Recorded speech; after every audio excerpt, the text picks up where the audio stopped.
All right, Rowdy, we're back, man. We got Ohio State on the docket today. How excited are you to be breaking down this team with me this afternoon? Well, man, I love the Buckeyes. I was a big fan of them last year, and there's more reason to be a fan of them this year. They're a great team, and there's a lot to talk about with this team. A lot of question marks that need to be answered, and we're going to get into that in this pod. Yeah, most certainly. No one expects a fall off from the Buckeyes, regardless of the question marks, but they do have a couple of hmm good ones. And you start with who's going to replace Justin Fields. I like this trio of quarterbacks they have: C.J. Stroud, Kyle McCord, Jack Miller. The problem is the three they've combined for one career rushing/passing attempt, and that was a 48-yard rushing touchdown last year for C.J. Stroud. I really like him. I think he's going to be the one that takes over the starting role. His play style, it kind of fits that of Justin Fields. He's a crisp passer. He's got a big arm. He's also very comfortable in the pocket. He has the tools that really shine in this offense. How do you see Stroud as the starter? You think McCord's gonna have his hand in there as well? Well, I've seen you. I think you're a big fan of Stroud. I'm the same way as well. I'm a big fan of Stroud. I think he's going to be the starter. I see a lot of similarities between him and Justin Fields. I think the athleticism for CJ, I think he has the edge in terms of athleticism with the other three quarterbacks. Not with Justin Fields, but with the quarterbacks on the roster. Just wanted to reiterate that. But I think Stroud is going to be the starter. He's got the most experience, which is little and minimal. But I think Stroud is the most talented quarterback on the roster going into the fall. Yeah, whoever gets the nod, Ryan Day, they're going to have a plan in place to get these guys comfortable. They also have the weapons, which we'll dive into in a second. I think whoever gets the nod, they're going to be very comfortable in this hmm system. And I think Kyle McCord, though, I want to get your thoughts on this. I feel like he's kind of the odd man out here because if Stroud gets the start, he's going to be a freshman. He's going to be a redshirt freshman, and then Quinn Ewers is arriving on campus next hmm year. I don't think McCord, it's just a very unfavorable situation for him. Do you think he's going to see any playing time at all at Ohio State? See, he's the guy that I'm right there with you. I think he is the odd man out, and I think he is a guy that could transfer out once Quinn Ewers gets here. I think CJ is going to have 2 years, and then it will more than likely go to Quinn. And I think Kyle will just fall in the depth chart, not because of a lack of talent, but Jack Miller's already there, so he's probably going to be the number 2 guy. And then so you've got Kyle at number 3. Then Quinn comes in. Well, where does Kyle fit in now? CJ's going to be the starter. Who knows? Quinn could end up being number 2, and then Jack falls to number 3, so that puts Kyle at 4. I'd love to see Kyle get out there in the Ohio State uniform, but I just don't think. I'd love to see him prove me wrong. I don't think he's going to get on the field here at Ohio State. I think he'll end up transferring. Yeah, not a lack of talent whatsoever. He looked good in the spring game, but you just cannot keep a guy like Quinn Ewers on the sideline. And, you want to keep him as happy as possible. So, Right. Stroud will have his time, and then Ewers should take over. And, that's a different conversation for another day when the time comes. But it does seem like Absolutely. McCord is the odd man out. Moving to the weapons these guys have, Columbus is the home to the nation's best receiving corps, in my estimation. Who really stands out? They got Wilson and Olave, but who stands out to you the most in this receiving corps? Well, you said Wilson and Olave, so I'm going to go for the third guy in this rotation, which is more than likely Jackson Smith and Jigba. I think he's going to be great coming out of the slot. Wilson and Olave, when Olave decided to come back this year, it was a huge deal for the Ohio State offense. Wilson obviously still has another year, and he is a great route runner. And Olave, a freak athlete. But Jackson Smith and Jigba, he had his crazy one toe tap touchdown, and I think that highlighted one of his past season. But I think he's going to be the third guy in this rotation. Yeah, he didn't have many receptions last year, but he did have that toe tap touchdown that just makes you go, wow, this guy's got some legitimate athletic abilities. It really leaves me speechless to think about how much talent these guys get back because, you have Olave and Wilson. They had very similar numbers a year ago. So extremely big deal to get them back. But the depth is what really makes them go, really makes them stand out. Back-to-back years, I've gotten the number 1 wide receiver recruit, that is, and Julian Fleming, Namiko Igbuka. Who, do you see these guys, seeing significant time in the rotation, or is it kind of going to be like last year where, you see maybe 10 to 20 receptions? I think that's kind of a good question. I think we'll see kind of the same thing that we saw last year. When you can kind of apply it to the quarterback. When the time comes for these guys, the time will be there. I think Jackson Smith will be an outside receiver next year. Once, assuming Wilson decides to leave, but Wilson or Olave will definitely be gone. But Wilson, he still has another year of eligibility. But these guys, they're just going to play their main guys as much as they can before they get tired, and then we'll see guys like Marvin Harrison, Julian Fleming, and Amika Egbuka get into the fold. And if healthy, Cameron Babb, because he's been dealing with knee injuries ever since he signed back in 2018. Yeah, they also got Jalen Ballard, another fellow top 100 recruit. These guys are just deep all around, plenty of nothing but 5-star guys. I think you're probably going to see all these guys in the NFL at one point or another. No doubt. And you can't cap it off without mentioning tight end Jeremy Ruckert, 6'5", 253 pounds. He really stood out against Clemson, but, that's not the only time he shined. Remember, he had a great one-handed grab against Wisconsin 2 years ago in the Big Ten the Big Ten championship game. 9 touchdowns on his 27 career receptions. That's all he does. He has a knack for finding the end zone. Really impressed with what this group provides. Yeah, Ruckert's going to be a guy that I think it was smart for him to come back this year. He's going to boost his draft stock because there's a lot of good tight ends in college football this upcoming season, and Ruckert is definitely one of the top 5 that you need to keep an eye on. Big body across the middle. Usually when he is open, And Mm-hmm. touchdown. It's hard to miss. Hard to miss him. Sure is. We're moving to the rest of the supporting cast. The projected starting offensive line. I really like what they have. Thainer Munthard, he's arguably the best tackle in college football. Mm-hmm. Opposite side of him is Nicholas Petit-Frey. He was the top-ranked offensive tackle in class of 2017. He had a huge season. You also have Paris Johnson, another number 1 offensive tackle in his respective class. He's in a kick inside the guard. They're likely going to move him to tackle next season. What are your general thoughts on this offensive line? Do you think it's the nation's best? Thayer Munford and Nick Petit-Frere are the nation's best duo at tackle, and there's nobody that can change my mind.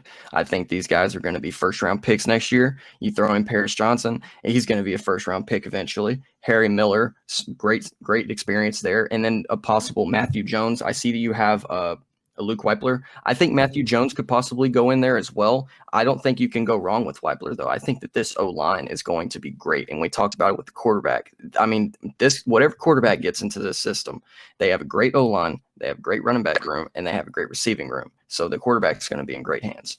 Yeah, you mentioned Matthew Jones. He's kind of a swing guy on the interior offensive line. He's been there for a little bit. I really like him. He could find it in, his, I guess, notion at center as well. It's kind of a battle there. The interior is not exactly set there at center or left guard, but that's kind of, I think, how we're going to see it play out. Right. Like you said, it's not going to be too difficult when you have the nation's top tackle duo, on right. that side. So not any tough decisions to be made there. Look at this impressive 1-2 punch at running back, Master Teague, and then the number 1 ranked running back in the class of 21, Travion Henderson. They lose the explosiveness in Sermon, but what are they gaining in Henderson?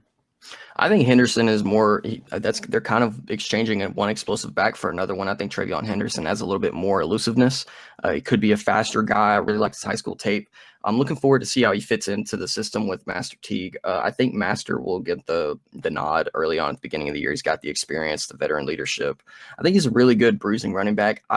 I anticipate, though, as the year drags on, I think that they'll go to more of a rotational running back. I'd like to see Marcus Crowley get in there, another bruiser that they have. But the running back room at Ohio State, it's filled with a bunch of strong guys that like to hit the holes in the middle. Yeah, just to add a bit on Henderson, he has great lateral agility, great acceleration in the open field. I think he's a phenomenal pass catcher. His versatility is really going to shine because you have the bruiser in Teague, and then you have the guy who can catch passes on, as a third down back. I think they have a really great 1-2 punch here despite the inexperience with Henderson. Moving to this defense, this is where the biggest question marks lie. They kind of got gashed last year, mainly in the secondary. They were stout up front, but their pass rush wasn't great. So it was kind of a mix and a blend of everything, with this defense. So, and when you look at the defensive front, Haskell Garrett, he's a complete game record. But what are you expecting from this pass rush? Tyreek Smith and Zach Harrison, they haven't exactly lived up to expectations, but I'm thinking we're going to see breakout years from them this year. Man, I've got the exact same thing down in my notes. I said defensive end, Zach Harrison needs to be more impactful. Plain and simple, the guy only had, 2.5 sacks last year, and this guy was the number 1, number 2 defensive end in the class of 18-19. And this guy needs to come in and be the guy as advertised, and he's got Tyreek Smith aside from him. I think he'll step up a little bit more, and then these guys have a lot of incoming 5-stars on their heels, so they're going to have to play good, or else these guys are going to take their spots. And JT Tumalel and then Jack Sawyer. Yeah, the incoming talent is phenomenal, but you said you need more production from the guys off the edge. Haskell Garrett had more sacks than both Harrison and Smith, which is not a recipe for success. And of course, these guys were still kind of reeling from losing Chase Young and those impressive guys from the 2019 team, but that's no excuse for everything they have. I love this defensive line. I think if everyone can play up to their expectations, throw Teron Vincent in there at nose tackle. A lot of, complete game records. They ranked 6th against the run last year. Nobody, even Alabama, didn't even have a lot of success against this, defensive front. So I think this is really going to be I think that it might determine the success early and often for this football team. Yeah, I think they have good depth, but like we both have agreed on, they just need the guys that their big name guys need to step up and take more of a role and get to the quarterback more. I don't know if it's exactly a lack. I don't think it's a lack of talent. I think it could just be a little bit of schematics and coaching that are kind of getting in the way. Because, like you said, these guys have good success at the D tackle spot with Haskell Garrett and then Tommy Togiai last year, but I mean they need more pressure on the outside. Yeah, for sure. No one's asking for a Chase Young, but I think it's they. Harrison and Smith combined for 3 sacks last year. They could It's do a lot a lot better. better. Yeah, that's for A sure. lot better. Jonathan Cooper and Tommy Togiai actually were the leading sacks last year for the Mhm. Buckeyes. They combined, they had 3 and then 3.5 respectively. So they didn't, even when they had those guys last year, it still wasn't very impactful. I think they ranked 37th in FBS in sacks per game. So I expect them to be better, and they will for sure. So not many concerns there. The Yeah. concerns really lay in the middle of the defense and the back Mhm. end. You start at linebacker. Personnel was a big issue for them last year. I believe Tough Borland was on Devontae Smith in the national title game. They cannot have that anymore. What are the kind of plans? What do you think the plans are for Kerry Combs to kind of restructure this defense? They added 4 defensive backs in the class of 2021, so I don't think personnel should be an issue this season. But do you think it will? I don't think so. I think it would mostly be experience at the linebacker position because they're not too young at linebacker, but they are inexperienced because they've had one of the most experienced linebacking cores for possibly maybe the past 3 to 4 years. And guys like Tough Borland and Pete Werner are gone. The name is slipping me, but essentially Taraja Mitchell, Dallas Grant, and Craig Young are guys that can come in immediately and fill in. They've got some experience. Court Williams is safety. There's a little rumor. I don't know if you've heard this. I think I know what you're talking about. Yeah. Yeah, are we going to talk about it? Yeah. Go ahead. Okay, so, well, I'll say this one. This is probably not the one you're thinking of, but there's a rumor that Steel Chambers, a running back, has made a switch to linebacker, which I believe could help because Steele's also one of those guys that was a bruiser, and so that switch shouldn't be too impactful. He's got the body size for it. Now into the juicy stuff. Paoli Gaetete. Is he who you were thinking of?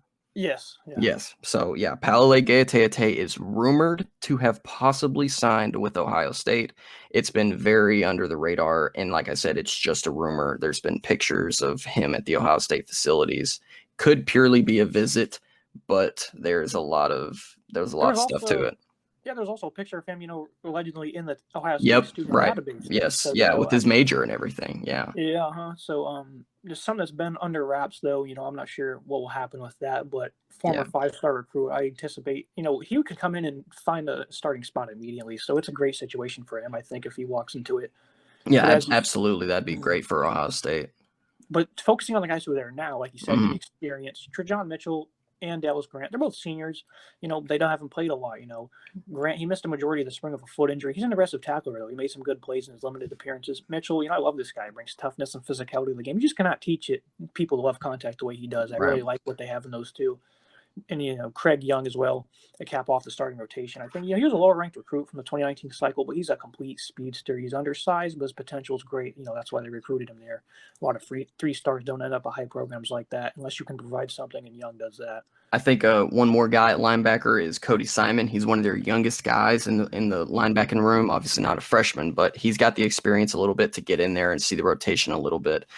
Justin Hilliard is the linebacker I was thinking of from the last class. He's kind of that guy that didn't start all the time, but he came in and he made an impact, and he was one of the Ohio State's best players at the end of the season last year. So I think Cody Simon could come in and make a little impact just like Justin Hilliard did. Yeah, Cody Simon, the 4th-ranked inside linebacker recruit of the class of 2021. So they have potential. I'm not a big fan of the depth. I don't think they're extremely deep as Alabama, but I agree. That was the concern last year with the secondary, but this year depth is not a concern, at least in my eyes. I agree. This cover 3 did not really, it struggled last year because if you don't get your scheme is not going to really work that well. How do you see this safety position going? Do you think Josh Proctor's slated to get that, or do you think Bryson Shaw or Hooker will regain the spot? Well, I think Josh Proctor is going to hold it down. I think Court Williams and Marcus Hooker are going to be guys that rotate in a lot. But I think Josh Proctor is safety number 1.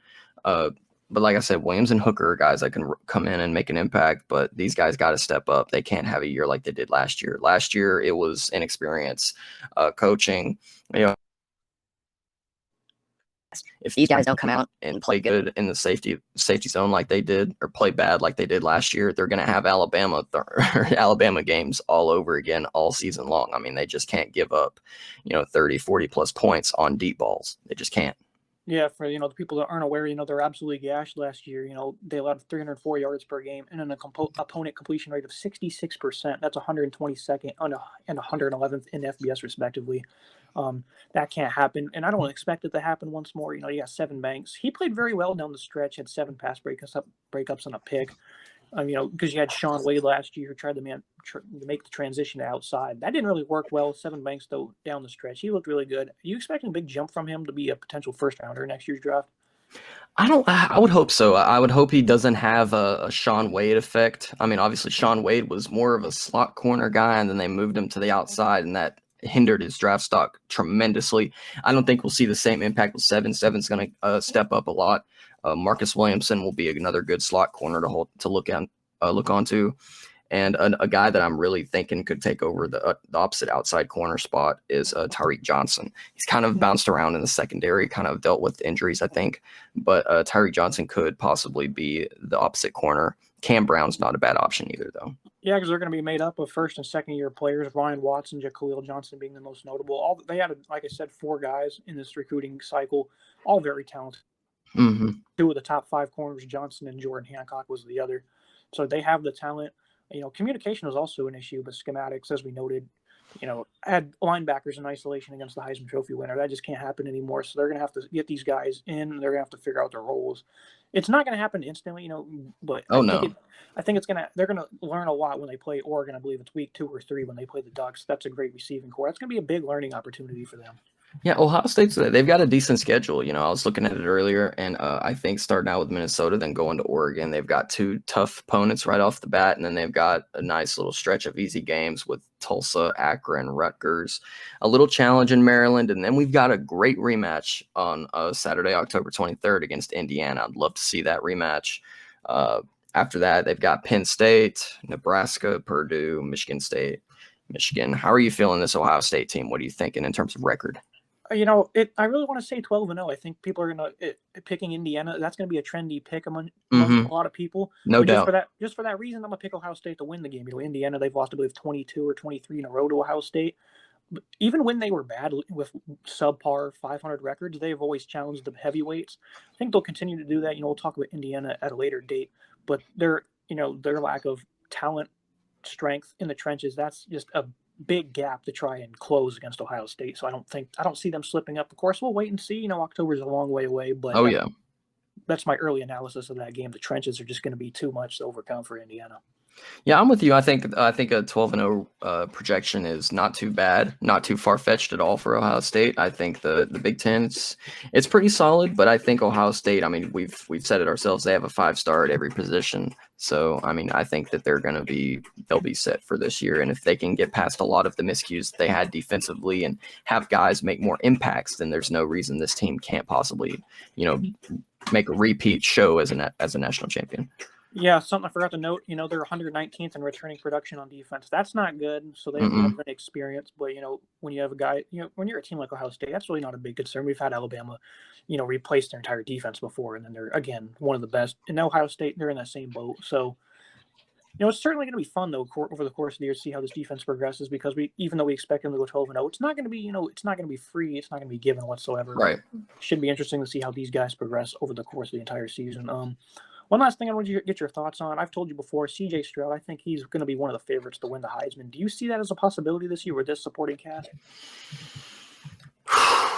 Man, it's tough. It's tough. As much as I don't know, man. It's hard for these, freshmen, these young guys to get in there and, get a Heisman looks right away. What was the last guy to do that? Johnny Manziel? Jameis Winston. Yeah. Mm-hmm. But yeah, one of these, I would love to see it. I think it's possible. Because like you said, this team has every bit of the ability and the talent offensively. I mean, there's no reason this guy should be running for his life. And even if he is, he's got 3 or 4 guys downfield that can get wide open. So I don't think it's far-fetched. I don't know if I'd put him there just with some of the other names that are out right now. But I don't think if you're going to put a bet on it, I know you, but you go ahead and put a bet on it. Go ahead and put a bet on it. Yeah, I mean, I don't think it's bad whatsoever. He's really in the perfect situation for an incoming freshman. Ryan Yeah. Day also, with what he can do as a coach, it's really just laughable what the situation he's walking into. Before we wrap this up, just get some fire shot questions for you on this Ohio State team. Who will be the most improved on offense, player-wise? I think Chris Olave is going to reform himself and just be proof that he's wide receiver 1 in next year's draft class. Yeah, I think Nicholas Petit-Ferre, he had a lot to work on, and they said it was a breakout year last year for him, so they're expecting massive things from him. I think at right tackle he's gonna have a big breakout season. Moving to defense, who do you think is going to be the most improved on that side of the ball? I'm gonna go Josh Proctor. I really like Proctor, and I think he's gonna have a really good year this year. Yeah, Terjada Mitchell. I think I told you before, I love how this guy plays ball with that attitude, the aggressiveness. If he can stay healthy and he can limit back that aggressiveness a little bit and not get himself ejected from games, I think he's gonna have a big season in that will linebacker position. Yeah, that linebacker spot, I think that's the biggest one. That's that biggest position to watch. If you're watching Ohio State football this year, you need to watch the linebackers because it's brand new there. There's not a single guy there that had started last year.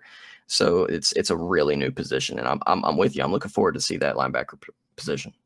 And then last thing I'll say, who do you think is going to be the biggest impact freshman, a true freshman, I should say? We have a lot of very talented incoming guys we've mentioned throughout the podcast. Who do you think is going to be the biggest impact, though, true freshman-wise on this Buckeyes roster? I'm going to have to go Emeka Egbuka. Yeah, that's a bold prediction. Last year, he didn't get a lot of touches when he was, he showed up in a very similar situation last year. He didn't get a lot of touches. But you never know. I think these guys are going to really have a lot of rotation because after the first two, it's not really set in stone, the lineups. I think those guys are all going to rotate in and out. So I can almost agree with that, but I think Travion Henderson, I think what he does himself as a pass catcher out of the backfield and what he does as a runner, it's going to be kind of reminiscent of, who am I thinking of? The freshman who came in and had like 200 yards in his first game a couple years ago. JK? JK, that's correct. Yeah, okay, yeah, I see that. I can see that. That's a very good comparison to J.K. Dobbins because he was more of a threat in the receiving game, and I think when he left, Ohio State didn't really have that. I mean, Trey Sermon, he can do that, but he's not really like J.K. And I think Travion is a good comparison to J.K. Dobbins. Yeah, he instantly came in, had 1,400 plus yards, and he also shared the backfield with another guy, in Mike Weber, who was impressive, if I recall, early in his first season. Yeah, he wasn't too bad. That was a really surprising deal because he was supposed to be the starter, and then JK comes in and kind of took his spot. Yeah, so I can see that the freshman is the better of the 1-2 punch, but regardless of what happens, these guys are loaded in the backfield. But yeah, that is my pick for who I think is going to be the most impactful freshman, even though you could really pick anybody, they're all going to do great. So yeah. If you have nothing else to add on this Buckeyes football team, we'll go ahead and wrap this up. Yeah, that's it for me, man. I think this is a really solid team, and I'm looking forward to seeing them next year. Yep, sounds good. Me and Rowdy both have these guys in our playoffs at 12-0, so make sure, our playoff predictions will be out soon, so make sure you guys subscribe, leave a like, and comment for all the upcoming content. Appreciate you having you on, Rowdy. Absolutely, man. Thank you, guys. Yes, sir.